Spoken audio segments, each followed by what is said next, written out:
Does the idea of being responsible for the holiday turkey make you real nervous? Well, I have a recipe that's foolproof. You can use it in your smoker, you can use it in a roaster, or you can use it in the oven. Here we go.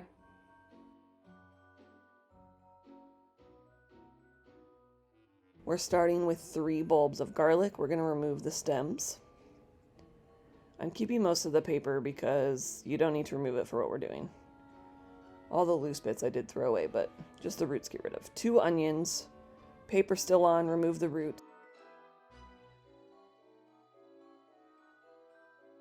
I'm putting this in 1/3 cup of olive oil in a hot pan, and we're letting those brown for a while.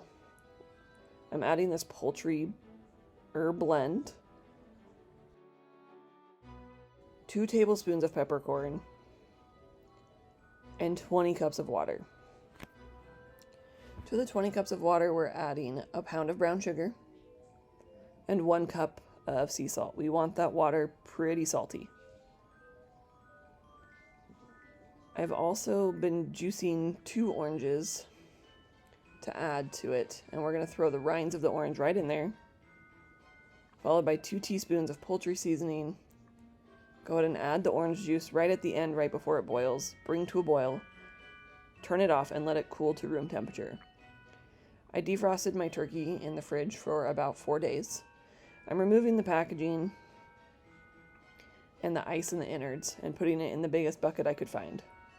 Now I'm adding the cooled brine on top of the turkey and adding a little extra water just so that the turkey is pretty much covered.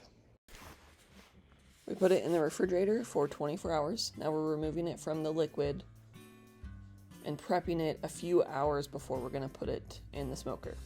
Now I'm using this bacon, not for the turkey. I don't need the bacon for the turkey, but I need the grease. So from the hot pan after baking the bacon, we're going to put butter and herbs into it, followed by that bacon grease. And we're going to melt that butter down. I would love this Kinder's buttery chicken seasoning, so I added that as well. We mix it up so that it's melted, and then we're going to put it in a pan to cool overnight. And I added a little olive oil to loosen it up. Now my turkey's ready to go. We're patting that boy down, getting him dry. Removing the hot guard. Pull the skin loose so you can get the butter underneath. I'm also going to remove the button popper thing because it doesn't actually work. Now go ahead and massage that fat butter oil mixture under the skin of the turkey. And then pat it all over the turkey on the outside and on the inside of the cavity, which sounds disgusting, but it makes for flavorful turkey. We preheated our smoker with Applewood chips and water to 250 degrees. I get my chips a little bit wet. It helps them smoke for longer. That tray that's in there is to catch the drippings from the turkey. We're putting the turkey in breast side up so that all that stuff we just rubbed on it can melt right in. After about 6 hours, it looks like this, and it's delicious, but it's not done cooking quite yet.